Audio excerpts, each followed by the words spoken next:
अस्सलाम वालेकुम, क्या हाल चाल। उम्मीद करते हैं कि आप खैरियत से होंगे। मर्द है कि आप हमेशा खुश रहें, हंसते और मुस्कुराते रहें और इसी तरह हमें अपना प्यार दिखाते रहें। बिल्कुल जी, मेरा नाम मुअज़्ज़म अली।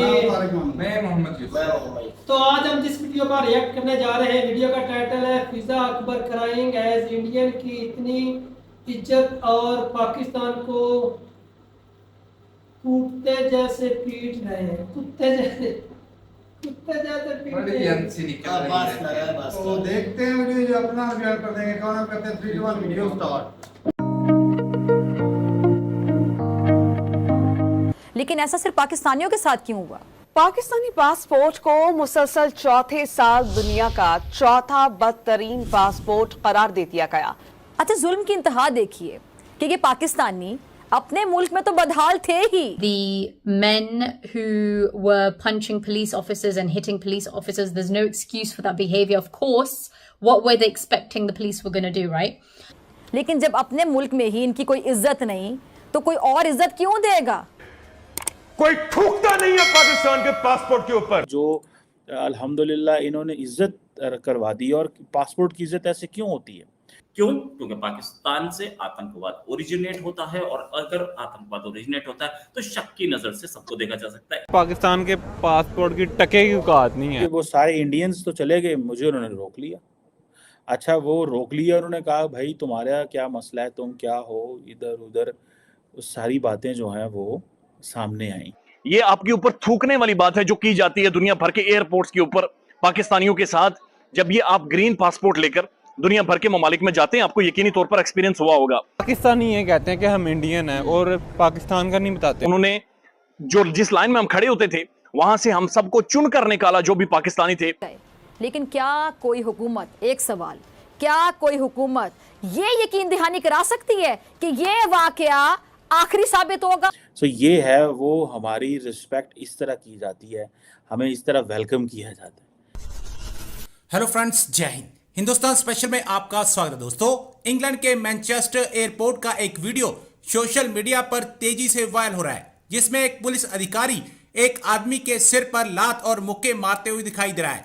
इस दौरान 2 पुलिसकर्मी लोगों को पीछे रहने के लिए कह रहे हैं। दरअसल मैनचेस्टर हवाई अड्डे के टर्मिनल 2 पर यह घटना हुई। हमले में हुए किसी व्यक्ति को गिरफ्तार करने की कोशिश कर रहे पुलिस पर हमला किया गया, जिससे 3 पुलिसकर्मी घायल हो गए। पाकिस्तानी मीडिया ये चर्चा कर रहा है कि देखो कैसे पुलिस पाकिस्तानी मूल के लोगों को पीट रही है, और दरअसल ये गलती हमारी है। हम विदेशों में जाकर भी उनके रूल्स को फॉलो नहीं करते। कभी किसी इंडियन के साथ ऐसा नहीं हुआ क्योंकि वो उनके देश के रूल्स को फॉलो करते हैं। मैनचेस्टर पुलिस का कहना है कि एयरपोर्ट पर हुई घटना को लेकर एक पुलिस कर्मचारी को ड्यूटी से हटा दिया गया है। पुलिस उस नौजवान को गिरफ्तार करने की कोशिश कर रही थी तो फिर पुलिस पर हमला हुआ। इसी वजह से पुलिस को यह काम करना पड़ा। अब पाकिस्तानी मीडिया ये चर्चा कर रहा है कि देखो भारत के पासपोर्ट की विदेशों में कितनी इज्जत है, जबकि पाकिस्तानी पासपोर्ट पर कोई थूकता भी नहीं। उसको गिरा के मारा गया। अच्छा, मैनचेस्टर में यह काम हुआ तो प्रॉब्लम तो होगी, नो डाउट, लेकिन Pakistani diaspora across the world कुछ ऐसी सिचुएशन फेस करता भी है। क्यों? क्योंकि पाकिस्तान से आतंकवाद ओरिजिनेट होता है और अगर आतंकवाद ओरिजिनेट होता है तो शक की नजर से सबको देखा जा सकता है। जहां तक बात है मैनचेस्टर एयरपोर्ट वाली, आपने देखा कितनी बुरे तरीके से उसके सर में मारा गया, उसको पीटा गया, मतलब उसको फिजिकली अब्यूज किया गया। इतना हार्मफुल तरीके से अगर किसी को ट्रीट किया जा रहा है तो उसको लेकर रिएक्शन, और फिर वो आपकी कंट्री का बंदा, उसको लेकर रिएक्शन भी उतना ही वायलेंट होना चाहिए था, जो कि नहीं था। पाकिस्तान का इमेज जो है, आपको पता है कि पूरी दुनिया में किस तरह से पोर्ट्रे किया गया है, किस तरह से कंसीडर किया जाता है कि टेररिस्ट होते हैं, या अगर कोई बंदा फॉर एग्जांपल नहीं भी है ना और उससे कोई मिसहैप हुआ है या उसके साथ कोई इंसिडेंट पेश आ गया है तो उस चीज को कवर अप करने के लिए कह दिया जाता है कि पाकिस्तानी था, टेररिस्ट था, इस वजह से इसको इस कैटेगरी में डाल दो। इन मतलब अगर वो नहीं भी है ना तब भी ये वाली चीज इस तरह से पोर्ट्रे की जाती है। बहुत सारे मेजॉरिटी केसेस में ऐसा भी होता है। बट अदर देन दैट, यहाँ पे हमारा अपना फ्लॉ भी है कि हमने इंटरनेशनल लेवल पे अपना इमेज इतना खराब किया हुआ है। आप देखें कि कनाडा का कोई बंदा अगर कहीं पे कुछ हो तो कनाडा जंग का ऐलान कर देता है। इसी तरह यूके के किसी मेंबर को कुछ हो जाए, स्पेशली इंडिया के किसी जो है ना सिटीजन को कुछ हो जाए तो इंडिया से कितने लोग हैं जो उसके साथ खड़े हो जाते हैं। फॉरेन कंट्रीज में जो लोग इकट्ठे स्टे कर रहे हैं, जो इंडियन सिटीजन से इकट्ठे स्टे कर रहे हैं, they stand by each other ना। बट पाकिस्तान में यही चीज लैक कर रही है। और पाकिस्तानी अवाम का, आपने पब्लिक रिएक्शन वीडियोस भी इस पे देखी होंगी, अवाम का जो रिएक्शन था इस चीज को लेकर कि पाकिस्तानी के साथ हुआ है, इस वजह से कुछ नहीं किया जाएगा, इस वजह से कुछ नहीं कहा जाएगा। But nobody is talking about कि पाकिस्तानी के साथ अगर हुआ है तो why we are not talking about it in Pakistan. हम पाकिस्तान में उस चीज के बारे में बात क्यों नहीं कर रहे, हम अपनी गवर्नमेंट तक वो आवाज क्यों नहीं पहुंचा रहे कि हमारे सिटीजन को इस तरह ट्रीट किया जा रहा है। पहला पार्ट ये, लेकिन अगर सिटीजन ये आवाज आगे तक पहुंचा भी दें तो उसके बाद भी क्या होगा। यू नो वेल के वही तमाम कंट्रीज हैं जो हमारे पे होल्ड ऑन किया हुआ उन्होंने, हम उनको कुछ नहीं कह सकते। इवन हमारे प्राइम मिनिस्टर तक वहां जाते हैं सिर्फ एड इकट्ठी करने, पैसा लेने, तो वो भी वहां जाके क्या ही कहेंगे हमारे सिटीजन के साथ क्यों किया गया।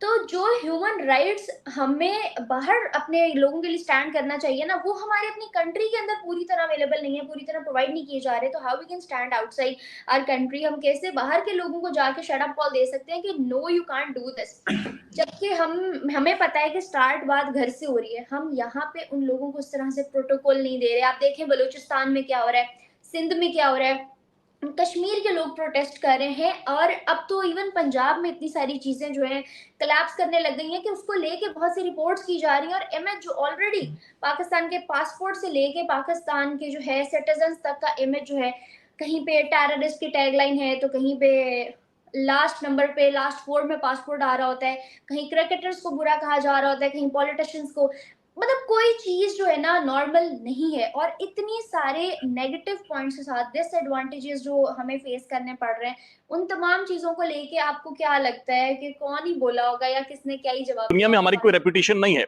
यानी ये जो पासपोर्ट है मेरे पास, ग्रीन पासपोर्ट, इसकी क्या इंपॉर्टेंस है मैं वो अभी आपको आगे चल के वीडियो में बताता हूं। तो हम लोगों ने सबने ठट्ठे लगाए थे पाकिस्तान में बैठकर, और जब भी कोई पाकिस्तान से बाहर जाता है वापस आकर अक्सर हम लोगों से कहता था कि पाकिस्तान के पासपोर्ट की कोई वैल्यू नहीं रही, क्योंकि जो रूलिंग एलीट पाकिस्तान की है इन्होंने बर्बाद कर दिया है मुल्क को, और मुल्क दुनिया भर में जब आप जाते हैं तो इस पासपोर्ट की असल में कोई अहमियत नहीं रहती। मैं इस वक्त कोलालंपुर एयरपोर्ट पर मौजूद हूं और यहां से मैंने श्रीलंका जाना है, फिर पाकिस्तान जाना है। इससे पहले मैं तकरीबन 4 मुल्क साउथ ईस्ट एशिया के घुमा हूं, और ये वर्ल्ड डेवलप्ड बहुत ज्यादा स्टेट्स नहीं है, यानी यूरोप नहीं है, अमेरिका कनाडा नहीं है। लेकिन आप यकीन कीजिए कि इन रियासतों के अंदर भी, यानी कंबोडिया हो गया, श्रीलंका हो गया, थाईलैंड हो गया, सिंगापुर हो गया या मलेशिया हो गया, इन सारे एयरपोर्ट्स के ऊपर जब भी ये ग्रीन पासपोर्ट दिखाया है, जब भी हम बोर्डिंग के लिए गए हैं, तो फौरी तौर पर हमारा पासपोर्ट देखने के बाद, फिंगरप्रिंट लेने के बाद, उन्होंने जो जिस लाइन में हम खड़े होते थे वहां से हम सबको चुनकर निकाला जो भी पाकिस्तानी थे, और कहा कि अलग लाइन पर जाकर खड़े हो जाए। और अलग लाइन पर एक सेपरेट इमिग्रेशन ऑफिसर्स आते थे, सेपरेटली हमें बिठाते थे, और सेपरेटली एक एक को साइड पे ले जाकर जांच पड़ताल करते थे, क्वेश्चंस पूछते थे, सवालात पूछते थे। ये कोई मजाक नहीं है, ये बहुत बड़ी तज़ीक है, ये एक सेल्फ रेस्पेक्ट मजरू करने वाली बात है, ये आपके ऊपर थूकने वाली बात है जो की जाती है दुनिया भर के एयरपोर्ट्स के ऊपर पाकिस्तानियों के साथ। जब ये आप ग्रीन पासपोर्ट लेकर दुनिया भर के ममालिक में जाते हैं, आपको यकीनी तौर पर एक्सपीरियंस हुआ होगा। हमने फिर ये सोचा कि चूंकि मेरे साथ 1-2 दोस्त भी मौजूद हैं, हमने सोचा कि हम तीनों चारों चूंकि साथ हैं तो शायद इस वजह से ये सारे वाकयात हो रहे हैं, तो हमने लाइनें बदली, हमने साइड चेंज की। तो मुख्तलिफ लाइनों से इन्होंने हमें पॉइंट आउट करके, जनाब ये पाकिस्तानी है, पहले मैं हूं सौरभ बरकत पाकिस्तानी, मुझे उन्होंने वहां से सिक्योरिटी गार्ड बुलाया, कहा कि इसे साइड पर लेकर जाए। फिर जब दूसरा आया तीसरी लाइन में से, उसे भी बुलाकर वहां पर, और तीसरों फिर इकट्ठा किया गया। इकट्ठा करने के बाद अगेन एक सेपरेट परेड शुरू होती है, सेपरेट इन्वेस्टिगेशन शुरू होती है, सेपरेट बातचीत, और डबल और ट्रिपल हमारे कागजात, हमारे वीजाज को और हमारे जो भी चीजें होती हैं उनको चेक किया जाता है, हमारे पास कितने पैसे हैं वो देखी जाती हैं, और एक एक चीज को बारीक बीनी के साथ 2-2, 3-3 बार देखकर एक सेपरेटली हमें उस जगह से बाहर निकाला जाता है। चलो जी, वीडियो बताऊंगी। मुझे तो भाई थोड़ी सी खुशी हुई है। क्यों? पहले दुनिया का तीसरा जो है वो सबसे घटिया पासपोर्ट था, अब 4थे नंबर पे आ गया। मतलब कुछ एक पायदान ऊपर चढ़ा है पहले। क्या बेहतर नहीं हो गया? क्या बात है, बेहतरी की तरह चल रहे हैं भाई साहब। बहुत खुशी, बहुत खुशी। और बाकी भाई साहब जो कुटाई हुई है एयरपोर्ट पे, उसने गलती की है, उसकी कुटाई तो बनती है।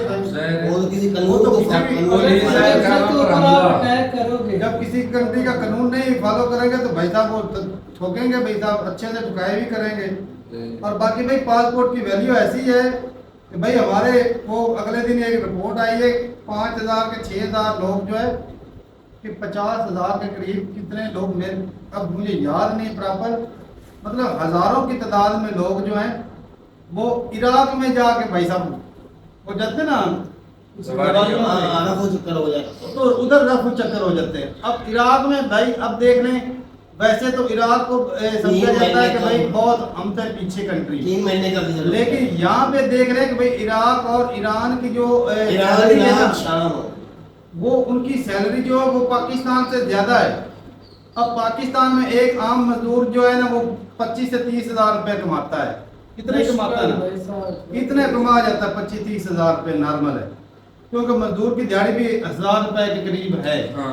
तो 25-30 हजार रुपए इधर कमाता है, तो ईरान इराक में बंदा लाख के ऊपर भी कमा सकता है, कमा भी रहे हैं, कमा रहे हैं, कई लोग कमा रहे हैं। तो इसीलिए भाई साहब जाते हैं इधर से, वो वीजा भी सस्ता पड़ जाता है, उधर जाके वो गायब हो जाते हैं और कमाई इल्लीगल रह के उधर कमाई कर रहे हैं।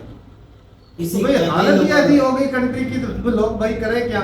इन्फ्लेशन इतनी है कि लोग जो है वो बिजली का बिल नहीं पे, एक मजदूर बंदा बिजली का बिल नहीं पे कर सकता।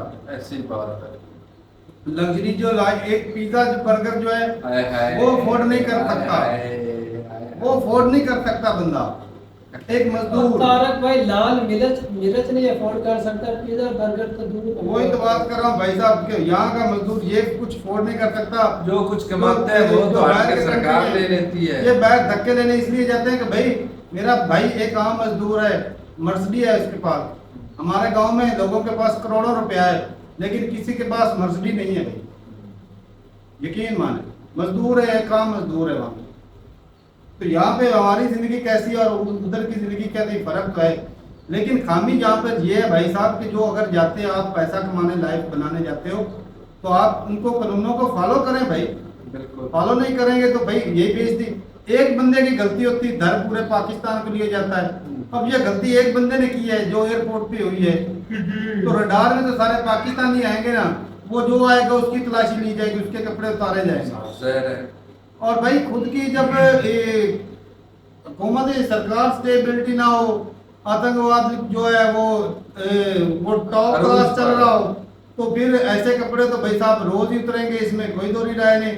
बाकी ये चीजें ना सुधारने के लिए इकोनॉमी अच्छी होनी चाहिए, लोग जो है वो आप पे भरोसा करें। वो कैसे करें कि भाई आप जो काम करते हैं, असल हुकूमतों को भी अपना किरदार निभाना चाहिए और भाई साहब आम जनता को भी इसके हुकूमत ही हमारे पासपोर्ट की वैल्यू ऊपर ले जाए, हुकूमत भी ले जाती है भाई साहब। अब देख ले दोनों को मिलकर भाई साहब दुबई के वीजा बंद है ना, इंडियन हुकूमत के भी बंद हुए थे, इंडिया के भी बंद हुए थे, वो इंडियन मिले आज से 9 महीने पहले बंद हुए थे दोनों कंट्री के। दूसरे दिन मोदी सर चला गया, दूसरे दिन उन्होंने ओपन कर दिया, हमारे 9 माह हो चुके हैं, कोई ऑफिशियल गया है खुलवाने के लिए? कोई भी नहीं गया। तो ये बात है भाई सुनने में आ रहा है ना 1-2 दिन से उन्होंने ना विजिट वीजे जो है वो पाकिस्तान के लिए बोल दिए, कंफर्म नहीं है अभी तक। अच्छे काम जो नहीं करते, सरकार का भी बड़ा असर रसूख होता है। एक सरकार जब जाती मांगने, जब एड मांगने जाना है तो फिर उन्होंने भाई साहब इज्जत भी तो ऐसी ही देनी है, ये भी बड़ा फर्क होता है भाई। असल में पाकिस्तान जिधर भी जाते हैं ना उधर इल्लीगल होकर काम करते हैं, पैसे बचाने के इल्लीगल काम करते हैं। और भाई जब इंडिया का ये बात है कि भाई वो जिस माहौल में जाते हैं वहाँ में घुल मिल जाते हैं, ये उनकी बड़ी बात है। तो इसी वजह से भाई साहब इंडियन की आज रिस्पेक्ट भी हो रही है। 2 नंबरी का धंधा से हम इधर माल कमाते हैं, हम चाहते हैं उधर जो वही माल करता है चौक को माल हमारे पास है, टैक्स ना देना पड़े। जैगम भाई एक इंडियन के अंडर काम करता था कंस्ट्रक्शन में, वो भाई वो सैलरी कितनी होती थी ना, उससे वो 2 साल काम किया, वो कम देता रहा, और जब पता चला तो वो उसको मतलब 2 साल बाद उसके इतने पैसे ऊपर हो गए कि 1 करोड़ के ऊपर उसको पाकिस्तानी पैसे मिले थे। इतनी वो घपला करता रहा बंदा। तो भाई जो जिसका कहीं पर हाथ पड़ता है ना भाई, चाहे वो इंडियन हो चाहे कोई भी हो, बोले भी माफी नहीं देते भाई। जहाँ पे जिसका हाथ पड़ जाए, अच्छे बुरे लोग हर जगह पे होते हैं। बाकी जो पाकिस्तानियों ने भाई साहब ये हाथ पकड़ रखा है ना, आज दिन कोई दंगा कर देते हैं, कोई खराबी कर देते हैं, लड़की को छेड़ देते हैं, ये गलत चीज है। इससे पूरे पाकिस्तान की जो है वो बदनामी हो गई। तो ठीक है भाई, अपनी राजरूपता का कमेंट सेक्शन में मिलते रहे वीडियो के साथ, तब तक के लिए इजाजत दें। अल्लाह।